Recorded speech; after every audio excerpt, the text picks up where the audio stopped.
Hello viewers, সনিস cooking ওয়ার্ল্ডে আপনাদের স্বাগত। আজ আমি আপনাদের করে দেখাবো সবার প্রিয় চিকেন মশলা, যা আমরা ভাত, পোলাও বা রুটি পরোটার সাথে খেতে সবাই পছন্দ করি। তাহলে কথা না বাড়িয়ে শুরু করা যাক। আমি এখানে আগে থেকেই 500 গ্রাম মুরগির মাংস সামান্য লবণ ও হলুদ দিয়ে হালকা করে ভেজে রেখেছি। তারপর চুলায় একটি প্যান বসিয়ে দিয়ে দিলাম মাংস ভাজার পর যে তেল ছিল সেই তেলটুকু। দিলাম একটি তেজপাতা,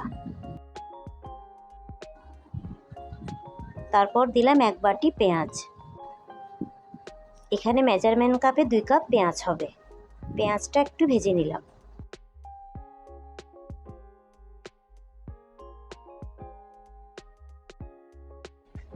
এবারে দিলাম 1 টেবিল চামচ রসুন বাটা, 1 টেবিল চামচ আদা বাটা।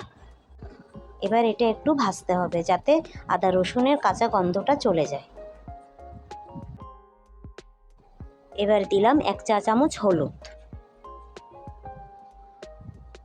1.5 চা চামচ লাল মরিচের গুঁড়ো, 1 চা চামচ ধনে গুঁড়ো, 1 চা চামচ জিরে গুঁড়ো।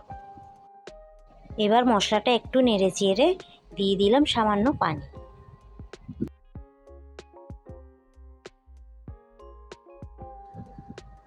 দিলাম 5-6টা কাঁচা লঙ্কা আর দিলাম 3টে টমেটো পেস্ট। টমেটোটা মশলার সাথে ভালো করে কষিয়ে নিতে হবে যাতে টমেটোর কাঁচা গন্ধটা চলে যায়। এরপর দিলাম স্বাদ মতো লবণ। মশলাটা সম্পূর্ণ কষানো হয়ে গেছে। দেখুন মশলা থেকে তেল কিভাবে ছেড়ে দিচ্ছে।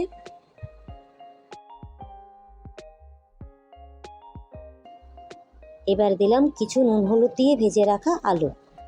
আপনারা এখানে আলুটি না চাইলে নাও দিতে পারেন।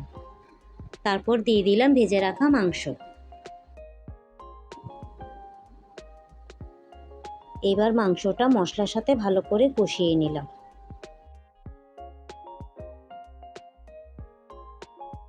ঢেকে দিলাম 10 থেকে 15 মিনিটের জন্য।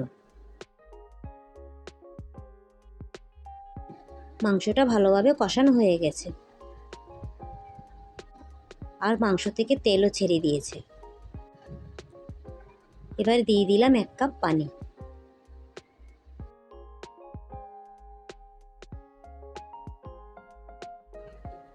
এরপর দিলাম 1 চামচ গরম মশলা।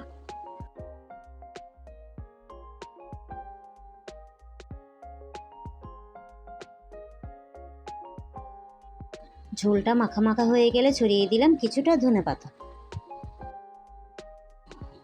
হয়ে গেল আমাদের চিকেন মশলা। আমার এই রেসিপিটা যদি আপনাদের ভালো লেগে থাকে তাহলে একটি লাইক দিবেন আর সাবস্ক্রাইব করে আমার পাশে থাকবেন। ধন্যবাদ।